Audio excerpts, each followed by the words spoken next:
I stood in the corner of a glittering ballroom in Atlanta, Georgia, feeling the weight of 250 pairs of eyes on me. My son, Noah, stood at the center of it all, his tuxedo crisp, his smile polished, basking in the glow of his new life. He'd just inherited $35 million, and tonight was his big moment, a charity gala to cement his place among the city's elite. But then he turned to me, his voice sharp enough to cut through the chatter. "Dad, you're no longer welcome here," he said. "You don't belong in my world anymore." Those words stung deeper than I'll ever admit. I adjusted my worn jeans, glanced down at my scuffed work boots, and gave him a quiet nod.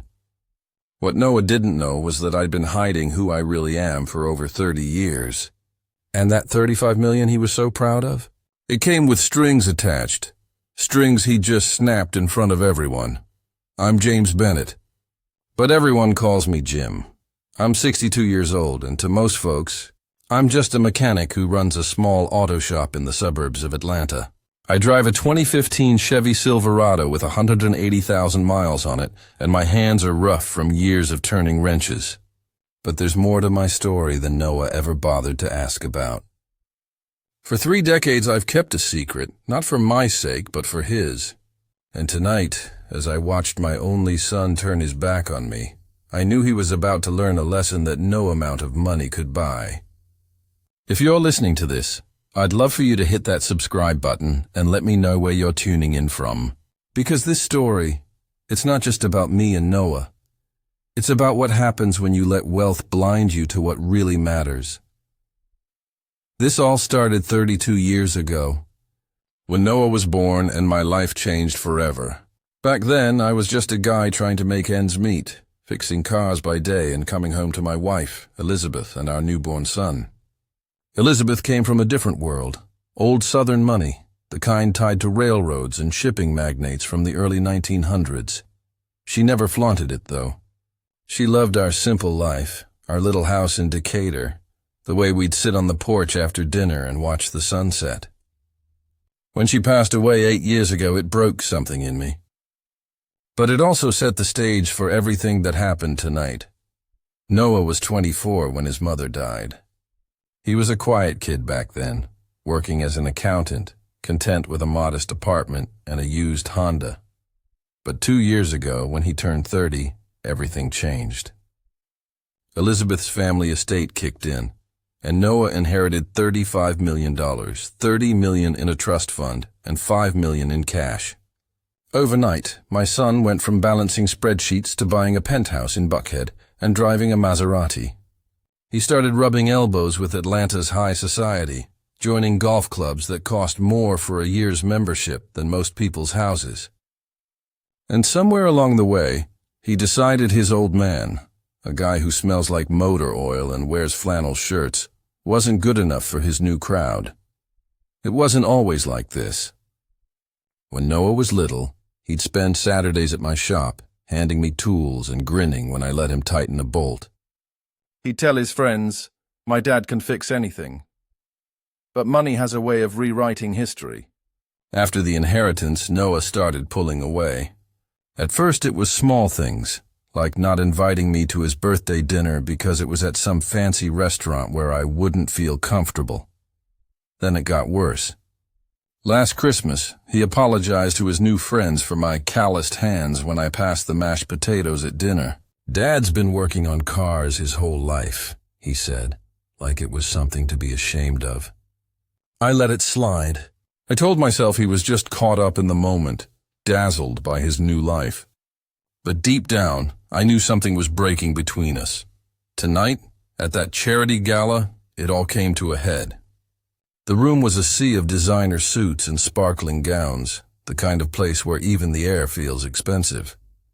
I showed up in my best jeans and a clean button-down shirt, my old work boots polished as best I could manage.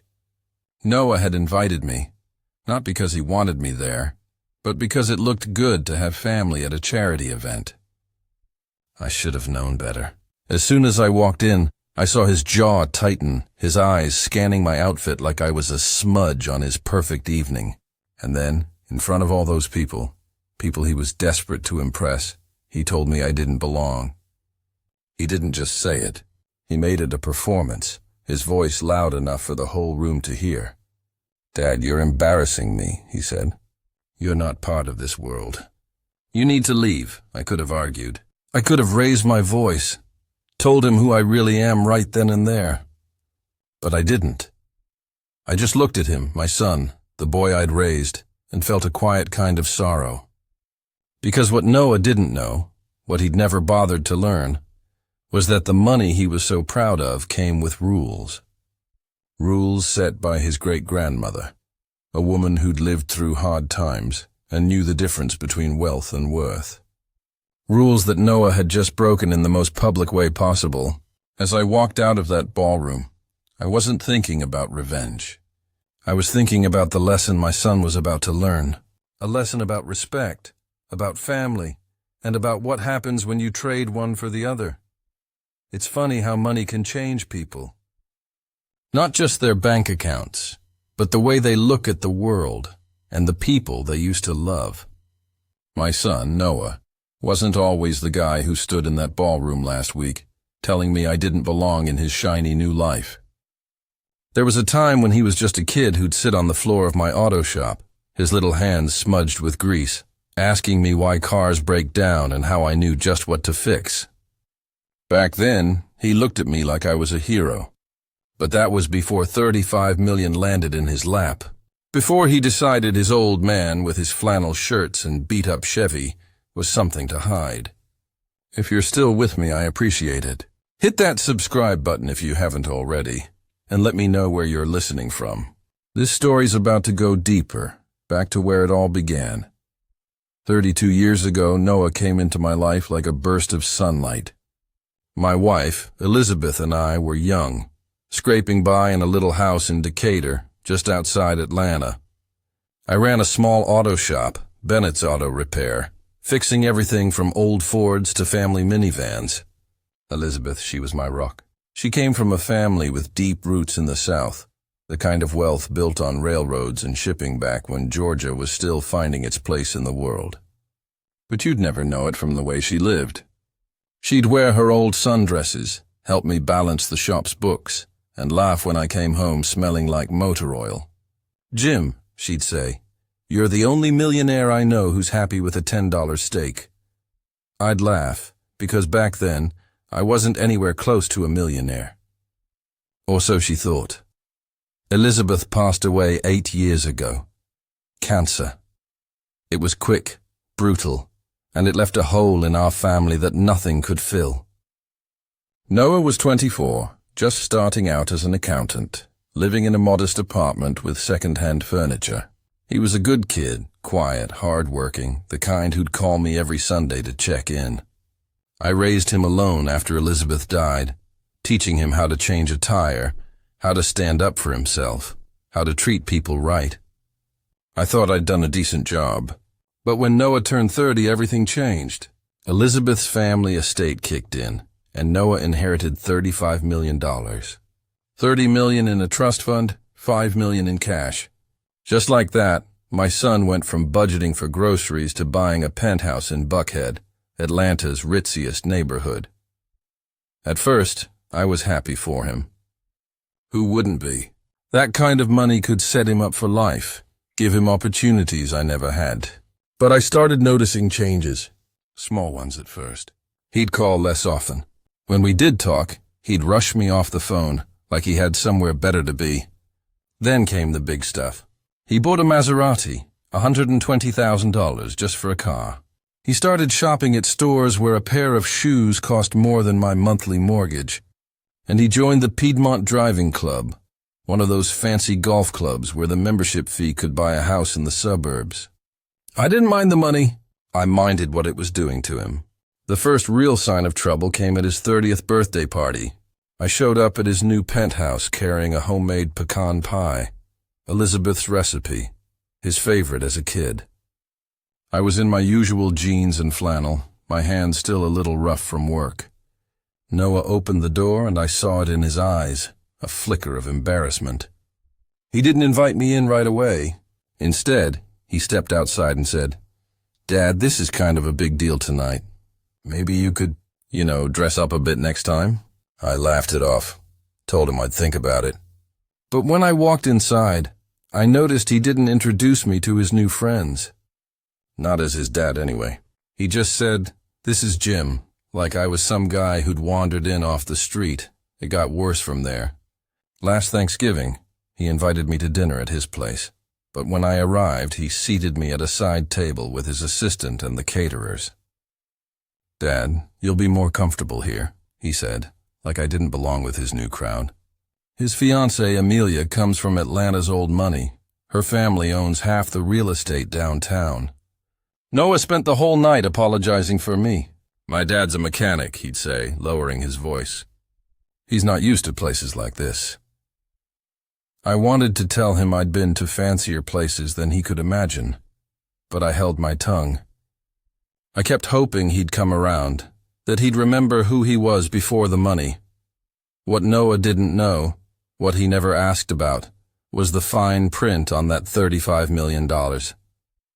Elizabeth's family didn't just hand out money like candy.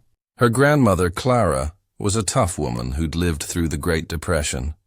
She believed in family, loyalty, and giving back. When she set up the trust, she included strict rules. Noah had to donate $750,000 a year to charity.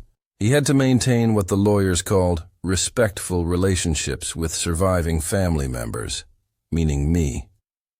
And he had to submit annual reports to prove he was following through.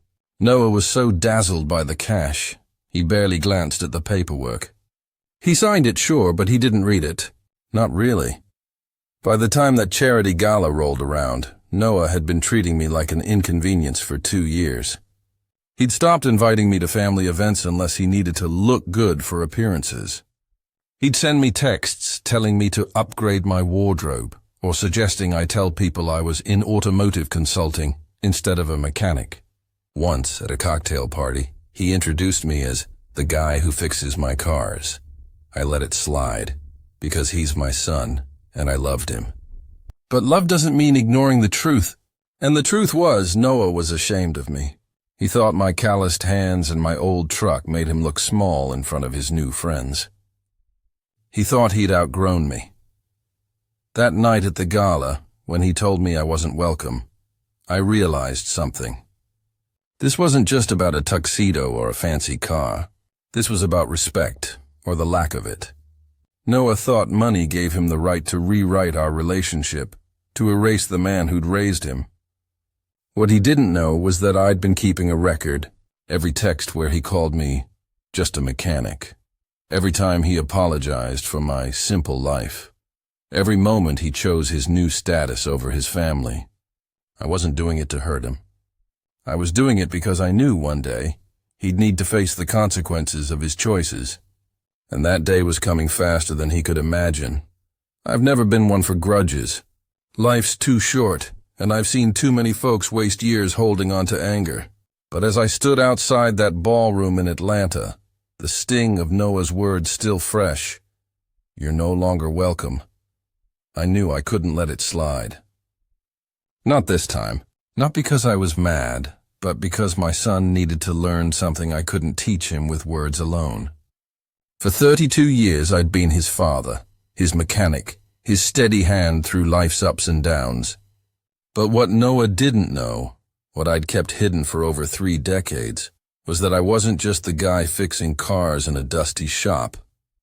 And that $35 million he was flashing around? It came with rules he'd ignored, rules that were about to change everything. If you're still listening, I'm grateful. Hit that subscribe button if you feel like it. And let me know where you're tuning in from, because this part of the story, it's where things start to unravel. For the past 4 years, ever since Noah started pulling away, I'd been keeping track. Not out of spite, but out of necessity. Every time he sent a text calling me just a mechanic or told his friends I was too simple for his new life, I saved it. Every time he introduced me as the guy who fixes my cars at one of his fancy events, I took a mental note. I even had photos, snaps from dinners where he'd seated me with the staff instead of family.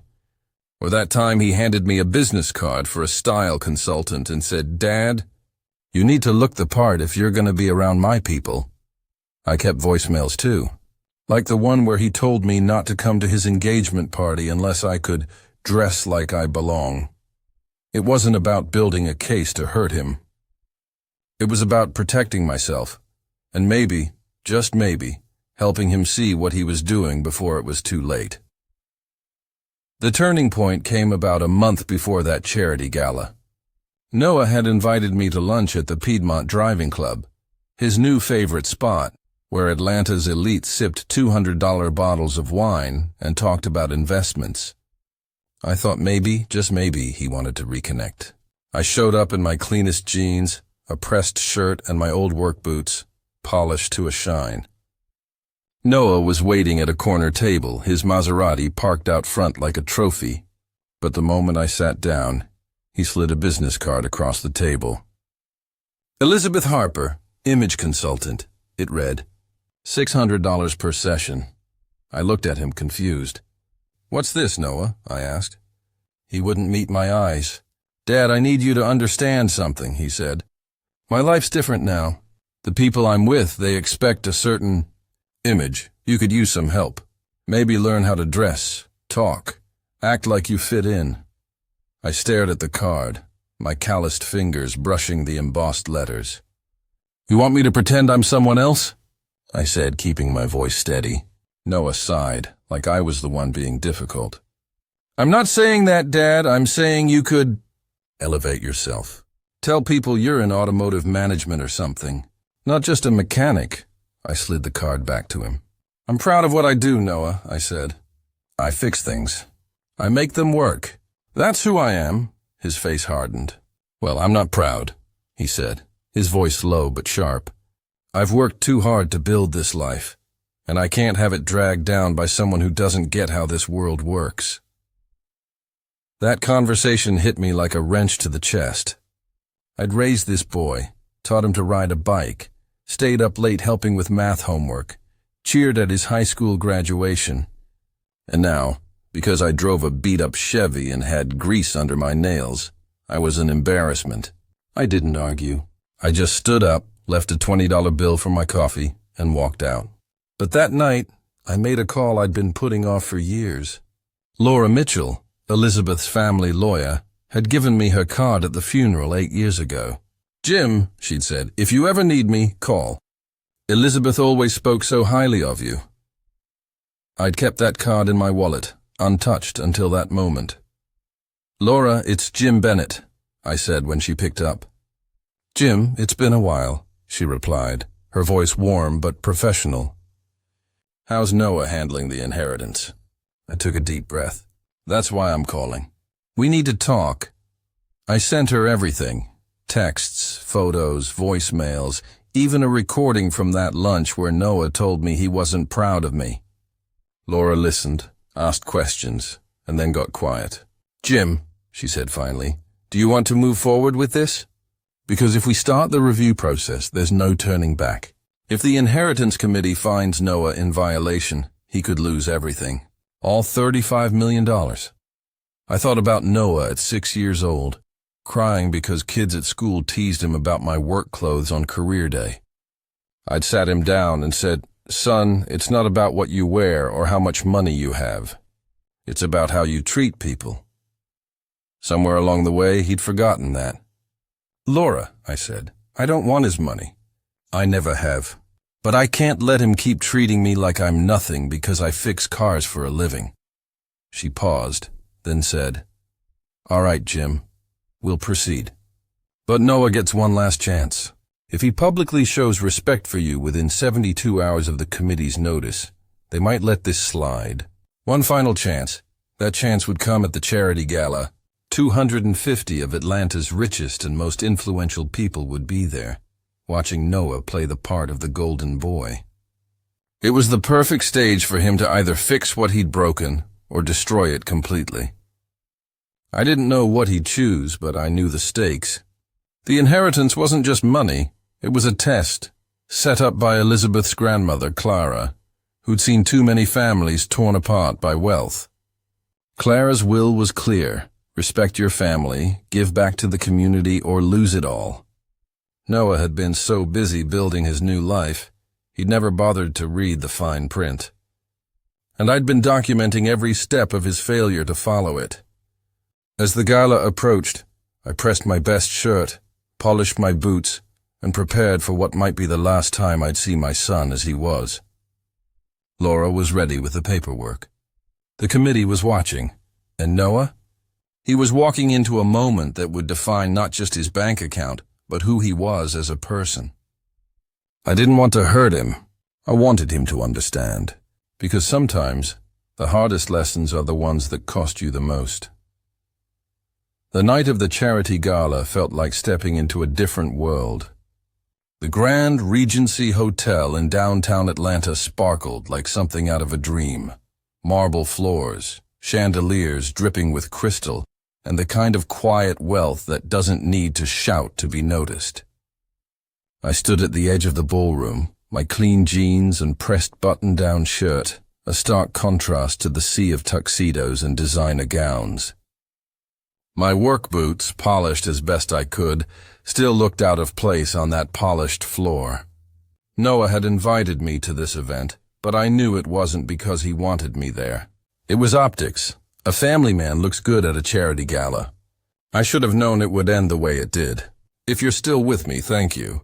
Hit that subscribe button if you haven't, and let me know where you're listening from, because what happened next, it changed everything. I arrived at 6 p.m., right on time, carrying nothing but a quiet hope that maybe, just maybe, Noah and I could find some common ground. He met me at the entrance, his tuxedo tailored to perfection, his fiancée Amelia on his arm in a dress that probably cost more than my truck. His smile was tight, practiced, the kind you give a stranger you're trying to impress. "Dad, you made it," he said, his eyes flicking over my outfit. I saw the tension in his jaw, the same look he'd given me at that lunch a month ago. "Of course I did," I replied. "It's your big night." He nodded, but there was no warmth in it. "We need to talk before you meet anyone important," he said, guiding me to a quiet corner near the bar, away from the crowd. "Dad," he started, his voice low, "tonight's a big deal. The Lawson family is here. Big players in real estate worth $500 million. They're looking at me for a partnership. Amelia's family, too. They've got connections all over Atlanta. You get what I'm saying, right?" I leaned against the bar, keeping my voice steady. "Congratulations, Noah. What does that have to do with me?" He glanced around, making sure no one was listening. "It's about how you present yourself. What you say. Maybe tonight you could tell people you're in business consulting or automotive management. Something that sounds—" He trailed off, searching for the word. "Professional," he finished. I felt my chest tighten, but I kept my tone even. "I'm a mechanic, Noah. I run a shop. I fix cars. That's professional." He sighed like I was a kid who didn't get it. "That's not what these people will hear, Dad. They'll hear blue collar. Manual labor. Not our kind of people. Our kind of people." The words hung between us, sharp and heavy. "You know what I mean," he added, his voice dropping to a whisper. I did know, and that was the problem. Before I could respond, a couple approached us. Henry and Victoria Lawson, the real estate tycoons Noah was so desperate to impress. Henry was tall, silver-haired, with a handshake that said he'd never turned a wrench in his life. Victoria's diamonds caught the light, her smile polite but distant. "Noah," she said, air-kissing his cheeks, "the gala is stunning. You've outdone yourself." Noah's face lit up, his voice shifting to a smoother, more polished tone. "Victoria, Henry, so glad you could make it. I'd like you to meet my father." He paused, just for a second, and I extended my hand. "Jim Bennett," I said. "Pleasure to meet you." Henry shook my hand, his grip firm but quick. "And what do you do, Jim?" he asked, his tone curious but guarded. This was Noah's moment, his chance to show respect, to acknowledge who I was. He hesitated, his eyes darting to me, then back to the Lawsons. "Dad's in Automotive management, he said, the lie slipping out smooth as silk. Big projects, complex operations. Victoria raised an eyebrow, intrigued. Fascinating, she said. Commercial or consumer side? Noah jumped in before I could speak. A bit of both. Very high-level stuff. It was technically true in a twisted way, but it wasn't honest. And I was done with lies. Actually, I said, my voice calm but firm, I should clarify. I'm a mechanic. I run an auto shop in Decatur. I fix cars, trucks, anything with an engine. The air around us shifted, like the temperature dropped 10 degrees. Henry's smile turned polite, distant. I see, he said. Honest work. Victoria nodded, her enthusiasm fading. How? Essential, she said. The way you'd talk about a plumber or a janitor. They excused themselves within a minute, drifting back into the crowd. Noah waited until they were gone, then grabbed my arm, his voice low and furious. What was that, Dad? That was the truth, I said. That was sabotage, he snapped. The Lawsons could open doors for me. For Amelia's family. For my future. And you just made us look like we don't belong. I looked at him. My son, standing there in his $5,000 tuxedo, his face flushed with anger. Noah, I said, when did I become someone you're ashamed of? He didn't answer right away. Instead, he glanced around the ballroom, at the crystal chandeliers, the people sipping champagne. I'm building something here, Dad, he said. A life, a reputation. And you don't fit, not the way you are. I felt something break inside me, a quiet snap I'd been dreading for years. The way I am, I repeated. You mean the man who raised you? Who paid for your college? Who was there when your mom died? Noah's phone buzzed and he glanced at it, distracted. Dad, we can talk about this later. I have to greet more guests. I shook my head. No, Noah, we're talking now. His eyes flashed with irritation. Please, not here. You're making a scene. A few heads turned our way, the first cracks in his perfect evening. You're being dramatic, he said, his voice sharp. I'm being honest, I replied. Something you seem to struggle with lately. That's when he crossed the line. Noah straightened, his voice rising just enough for the people nearby to hear. Fine. You want honesty? Here it is. I've worked too hard to get where I am. I'm not letting anyone, not even you, drag me down. I'm not going to apologize for wanting a better life than fixing cars in some dusty shop. The words landed like a punch. The crowd around us went quiet, their champagne glasses frozen mid-sip. I wasn't his father anymore. I was a liability. I stepped outside to the terrace, needing air. The Atlanta skyline glittered below, a city I'd helped build in ways Noah couldn't imagine. My phone buzzed. Sarah, my office manager, calling about a parts shipment for the shop. Sorry to bother you, Mr. Bennett, she said. The Charlotte order needs your sign-off. And Inc. magazine wants to schedule that interview about the industry piece. I glanced back at the ballroom, where Noah was laughing with a group of guests, his crisis forgotten. Sign off on the shipment, I said, and book the interview for next week. Make sure they get the company name right, Bennett Automotive Solutions, not just Bennett. Sarah chuckled. Got it, boss. Enjoy your evening. I hung up and turned around. Noah was standing there, his expression a mix of confusion and irritation. Who was that? He asked. Work, I said simply. He frowned. What kind of mechanic gets calls from Inc. magazine? I almost told him then. Almost explained that Bennett Automotive Solutions wasn't just a little shop in Decatur, that it employed 12,000 people across 10 states, that we supplied parts for half the cars on the road in the southeast. Instead, I said, it's complicated. Noah rolled his eyes. You fix cars, Dad. How complicated can it be? Before I could answer, Amelia approached with another couple, Henry and Grace Lawson again, this time with a man I recognized, Michael Rogers, a contractor I'd worked with for years. Jim, Michael said, his face lighting up. Didn't expect to see you here. Noah tensed beside me, clearly nervous. Michael, I said, shaking his hand. Good to see you, Henry Lawson chimed in. You two know each other? Michael grinned. Know each other? Jim's the reason my company's still in business. He's the best in the game. Noah's eyes narrowed. In what game? He asked. Michael didn't hesitate. Jim, you didn't tell him? He turned to the group, his voice carrying across the terrace. Ladies and gentlemen, this is James Bennett, founder and CEO of Bennett Automotive Solutions. The man's company is worth $4 billion. Built it from a single garage into an empire. Supplies parts for every major automaker in the country. The silence was deafening. Noah's face went pale, his mouth open like he'd been hit by a truck. Wait, he said, his voice barely a whisper. Dad? Before I could speak, Laura Mitchell appeared at my side, her leather briefcase in hand, and a look that said, business was about to get serious. Jim, she said, I'm sorry to interrupt, but we need to talk. Noah's eyes darted between us. Who's this? He demanded. Laura Mitchell, I said. Your mother's attorney. Laura smiled, polite but firm. I'm here about your inheritance, Noah.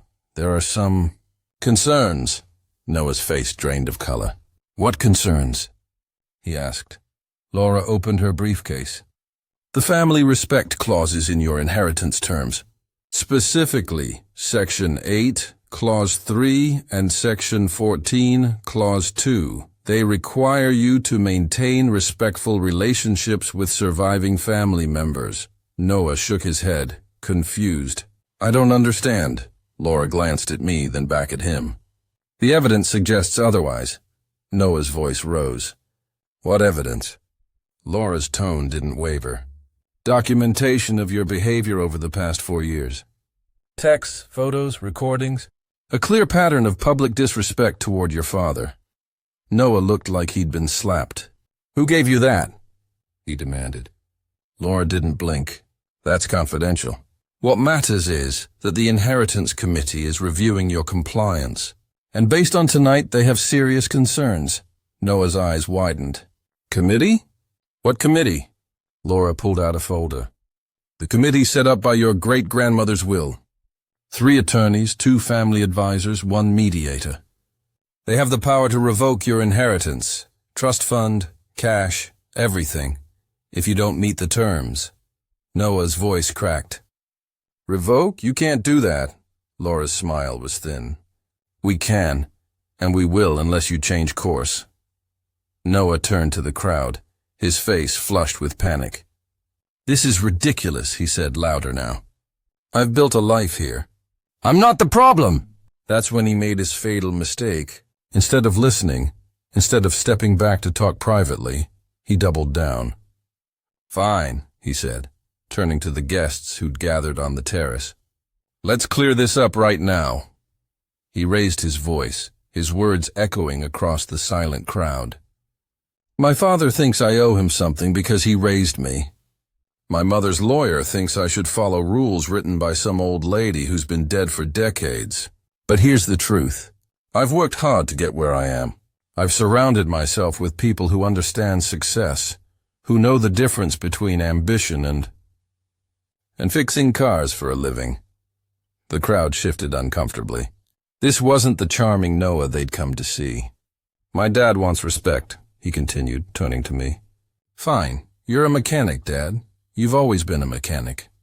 You drive a rusty truck, you show up in work boots, and you don't belong in this world.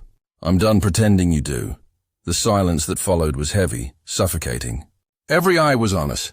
I looked at my son, the boy I'd raised, and felt an ache in my chest. Not anger, but loss. Michael Rogers stepped forward, his voice calm but firm. Noah, you need to know something about your father. I started to interrupt. Michael, don't... But he shook his head. No, Jim, he needs to hear this. He turned to the crowd. James Bennett isn't just a mechanic. He's the founder of Bennett Automotive Solutions, a $4 billion company. He employs 12,000 people, supplies parts for half the cars on this continent. In that hotel we're standing in, his company built the infrastructure for it. Noah stared at me, his face gray.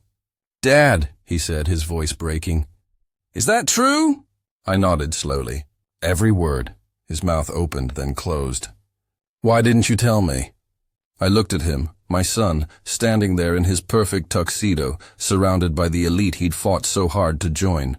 Because I wanted you to love me for who I am, Noah, not for what I have. Laura cleared her throat. Noah, based on your actions tonight, the committee has no choice but to proceed with forfeiture proceedings. You have 72 hours to vacate all properties purchased with inheritance funds and return all assets. Noah's knees buckled slightly, but he caught himself. Wait, he said. I didn't know. Laura's voice was steady. Ignorance doesn't excuse your behavior. The terms were clear. Respect your family. You've done the opposite, and you did it in front of witnesses. She handed him a card. If you want to contest this, call my office. But I wouldn't recommend it. She turned to me. Jim, we'll need you to sign the transfer documents. Can you come by Thursday? I nodded. I'll be there. As Laura walked away, Noah stood frozen, the weight of his words sinking in. The crowd dispersed, their whispers following them back into the ballroom. Dad, Noah said, his voice small. Wait, we need to talk. I looked at him, my only son, and shook my head. No, Noah, we don't. I walked toward the parking garage, leaving him standing alone on the terrace, his $35 million slipping away because he'd chosen status over family. The drive home from the Grand Regency Hotel that night was quiet. Just the hum of my old Chevy Silverado and the echo of Noah's words in my head. You don't belong in my world. I'd heard a lot of things in my 62 years, but nothing cut quite like that. As I pulled into my driveway in Decatur, the little house I'd lived in for decades looked smaller somehow, like it was holding its breath, waiting for what came next. Noah's life was about to change in ways he couldn't imagine, and not because I wanted to hurt him. It was because he'd made choices that carried a price. If you're still listening, I'm grateful for you being here. Hit that subscribe button if you feel like it, and let me know where you're tuning in from. Because this part of the story, it's where the real consequences hit, and where my son started to find his way back. By Monday morning, the fallout was swift and brutal. Noah's $35 million inheritance, the trust fund, the cash, all of it, was gone. Laura Mitchell and the Inheritance Committee didn't waste time. They met at 9 a.m., reviewed the evidence I'd sent them, texts, photos, recordings, and that public scene at the gala, and ruled unanimously that Noah had violated the family respect clauses. By noon, they'd issued the forfeiture notice.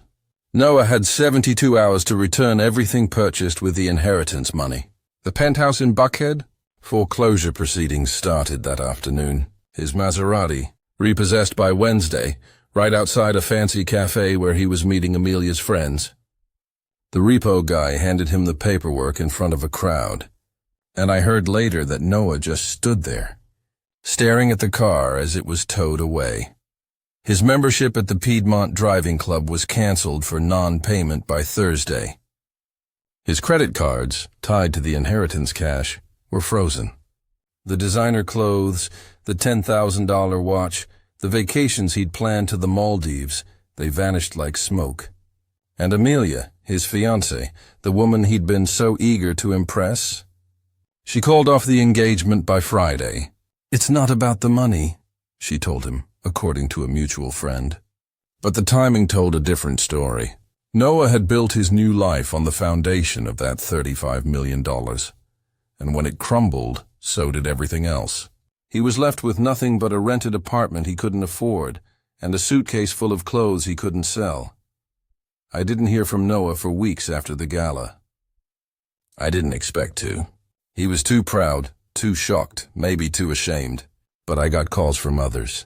Victoria Lawson, the real estate heiress, left a voicemail on Tuesday.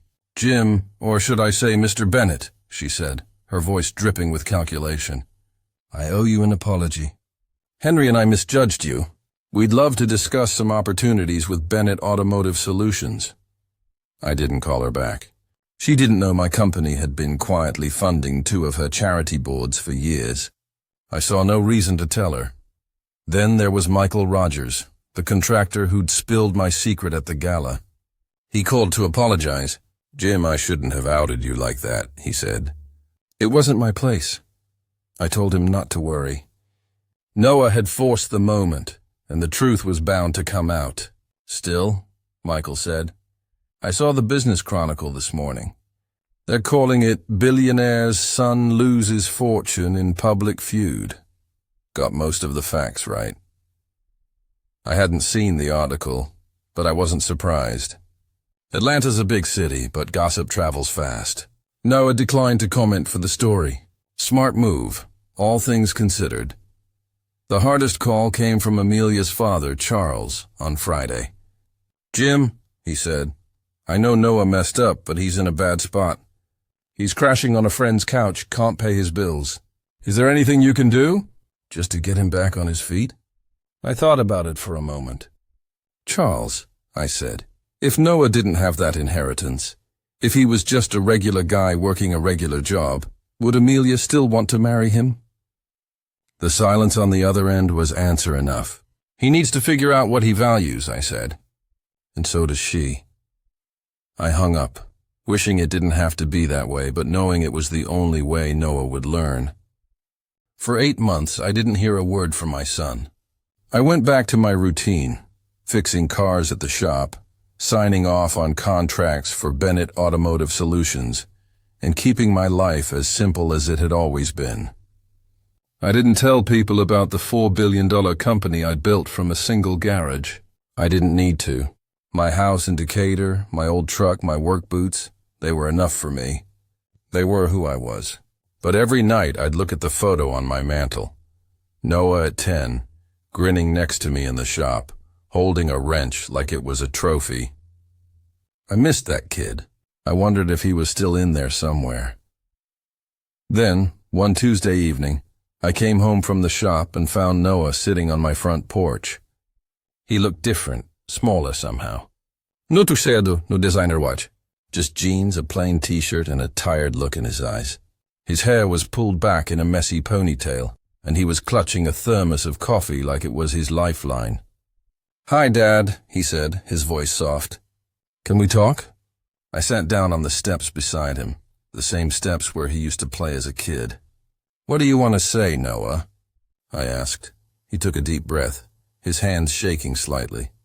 "I want to apologize," he said. "For everything. For treating you like you were, less than me. For being ashamed of your work.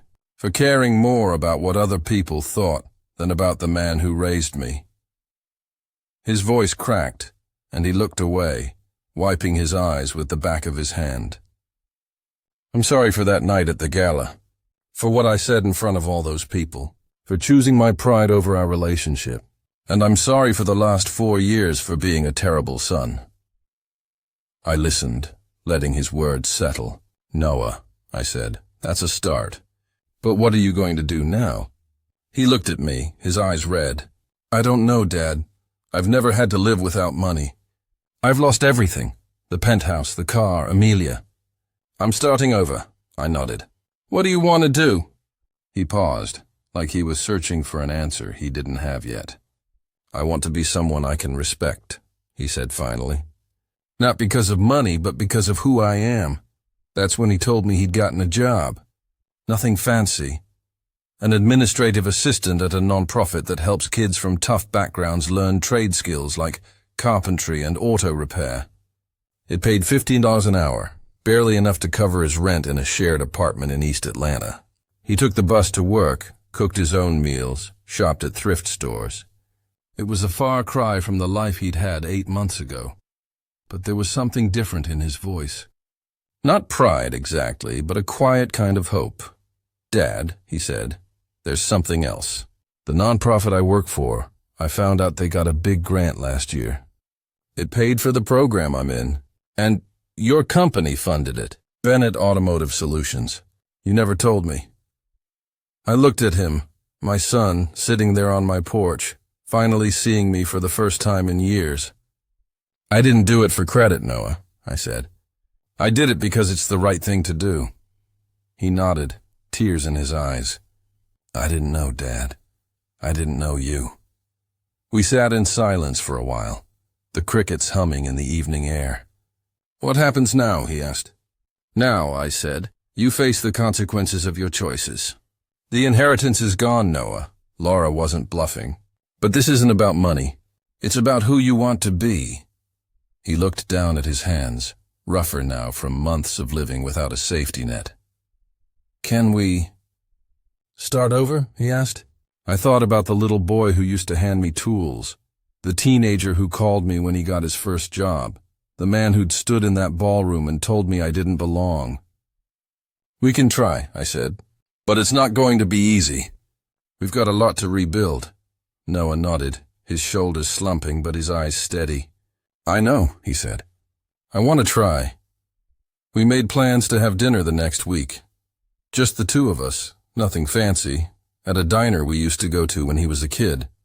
It wasn't a fix, not yet, but it was a start.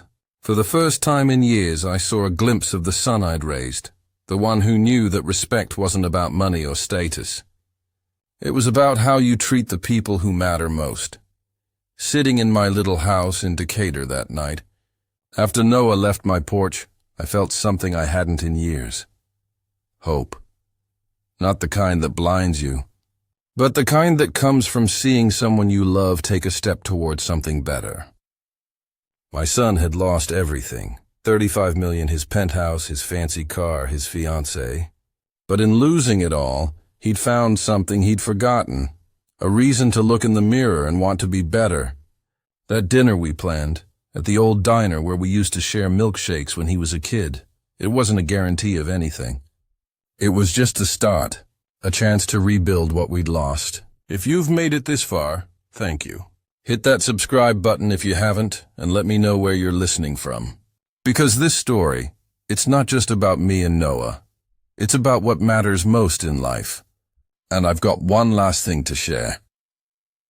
The week after Noah's apology, I drove to Laura Mitchell's office in downtown Atlanta. The view from her conference room stretched across the city. Highways, skyscrapers, the heartbeat of a place I'd helped build in ways most folks would never know. Laura walked in with a stack of papers and a tired smile. "Jim," she said, "Noah's been calling my office nonstop. 32 times since the gala." I raised an eyebrow. "What's he saying?" She sat down, her expression softening. "He's apologized. He's begged. He's tried to negotiate. I told him the decision's final. The inheritance is gone." I nodded, staring out at the skyline. "It's out of my hands now, isn't it?" Laura slid a document across the table. "This is the forfeiture notice," she said. "Noah's returned the assets. The penthouse, the car, the club membership, it's all gone. The $5 million he spent? He'll need to repay it, or face bankruptcy." She pushed another paper toward me. "This is the asset transfer form," she said. "The $35 million reverts to you as the surviving family member. You just need to sign." I looked at the document, the legal jargon spelling out a fortune most people could only dream of. But I didn't pick up the pen. "What happens if I don't sign?" I asked. Laura looked surprised. "It goes to a charitable trust per Clara's will. The money will fund scholarships for kids in need, vocational programs, that sort of thing." I thought about Noah at 5, proud as anything when he helped me fix a carburetor. I thought about the gala, his voice cutting through the crowd, telling me I didn't belong. And I thought about the man on my porch, broken but trying to be better. "I'm not taking it," I said. Laura blinked. "Jim, that's $35 million, I nodded. "I know. Let it go to the charities." "It's what Clara would have wanted." She made a note, her pen scratching softly. "You're sure?" she asked. "I'm sure," I said. "I didn't build what I have by chasing other people's money. And I won't start now." Laura closed her folder. "The committee asked me to thank you," she said. "You could have used your wealth to force Noah to comply. Instead, you let him face the consequences." I shrugged. "The terms were fair. Noah chose to ignore them." As I walked to my truck, Laura's last question stopped me. "Jim, do you think Noah will learn from this?" I thought about it, the weight of the past 4 years heavy on my shoulders. I hope so, I said. But learning means owning your mistakes. Noah spent that night at the gala blaming everyone but himself. She nodded, walking me to the elevator. If he does learn, will you forgive him? The door slid open. I already have, I said. But forgiveness doesn't mean pretending nothing happened. He's got to show me he understands what respect really means. That Friday, Noah and I met at the diner.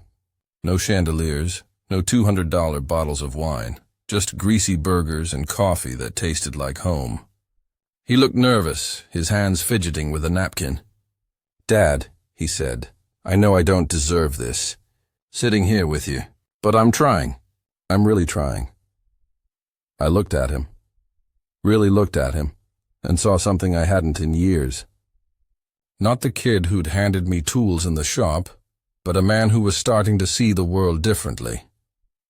"I see that," I said. "But Noah, we're not the same people we were before that gala. We've got to figure out what this relationship looks like now." He nodded, his eyes steady. "I get it. I'm not asking you to forget the last 4 years.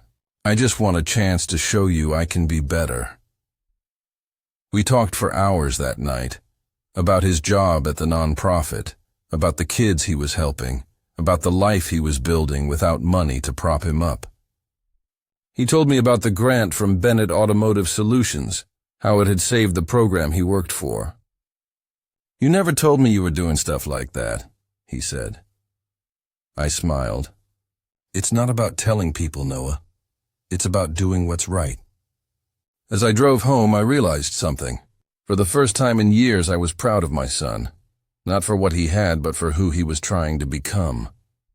And that's the lesson here, the one I hope you'll take with you. Respect isn't something you inherit, like money or a last name. It's not something you can buy with a fancy car or a penthouse. It's earned, one choice at a time, in the way you treat the people who matter most. Noah's learning that the hard way, and maybe that's how it had to be. He's got a long road ahead, but he's walking it, and I'll be there, not because he's my son, but because he's finally starting to understand what family really means. If you're listening, I hope you'll think about the people in your life, the ones who've been there through the hard times, the ones who don't need to flash wealth to show their worth. Money comes and goes, but respect, character, those things last. Noah's got a choice now, to keep growing or to fall back into blaming others. I'm betting on the first one, and I'm betting you'll make the right choices too. So hit that subscribe button, let me know where you're listening from, and remember, life's not about what you have. It's about who you are when no one's watching.